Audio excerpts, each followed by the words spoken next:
রংপুরে এক সিনিয়র সাংবাদিককে তুলে নিয়ে মারধরের ঘটনা ঘটেছে।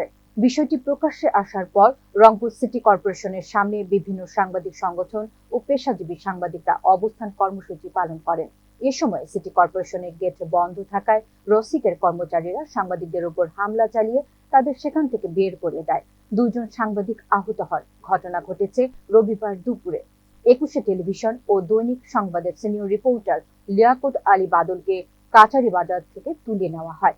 সাংবাদিক নেতারা প্রধান নির্বাহী উম্মে ফাতেমার প্রত্যাহার এবং হামলায় জড়িতদের গ্রেফতারের দাবি জানান। অন্যথায় ২৪ ঘন্টার মধ্যে বৃহত্তর আন্দোলনের হুঁশিয়ারি দেন।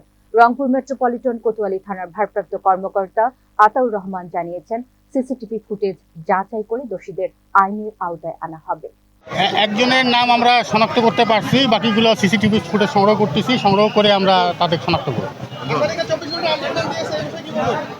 আমরা দ্রুত সময়ের মধ্যেই আসামি গ্রেপ্তার করার চেষ্টা অব্যাহত আছে আমাদের। ঘটনাটা দুঃখজনক, তারপরে এই বিষয়ে আমরা তদন্ত অব্যাহত রেখেছি। জানতে চাই, আমরা লাইভে আছি, এই যে একজন গাড়িতে তোলার প্রথমে রিক্সা তোলার চেষ্টা করছে, তখন পারে নাই, তারপরে অটোতে নেওয়ার চেষ্টা করছে এবং আমাকে অকথ্য ভাষায় গালিগালাজ করছে। তারা যেটা বলতেছিল, আপনি চলেন সিটি কর্পোরেশনের প্রধান নির্বাহী কর্মকর্তার কাছে যা বলেন যে এই নাইজটা করি আমি ভুল করছি। তারপরে আমাকে ওরা নিয়ে আসে আমার মোবাইলটা নিয়ে নেয় এবং সিটি কর্পোরেশনের প্রধান নির্বাহী কর্মকর্তা রুমের কাছে বসায়, রুমের সামনে। তারপরে আমাকে ওখানেও মারধর করে এবং একটা রিপোর্ট, যদি যে রিপোর্টটা আমি করছি তা আমার যদি রিপোর্টটা কোনো ভুল হয়ে থাকে তারা তো প্রতিবাদ করে না।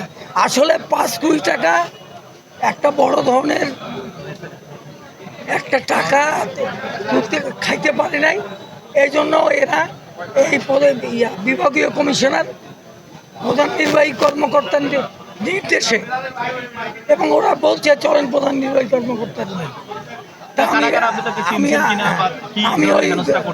আমাকে বলছি মারধর করছে, আমাকে জোর মদ তৈরি করে আমার মোবাইল কাড়ি নিচ্ছে, আমাকে জোর করে রিক্সা তুলছে, আমি রিক্সা থেকে নামছি, তারপরে আবার ইয়াতে তুলছে এবং এই ঘটনার সঙ্গে সরাসরি ইনভলভ হচ্ছে প্রধান নির্বাহী কর্মকর্তা এবং প্রশাসক শহীদুল। আমি এর বিচার চাই। আমি যদি কোনো অপরাধ করে থাকি আমার বিচার হবে। আমি যে নিউজটা করছি সেই নিউজটা তো তারা প্রতিবাদ করে না।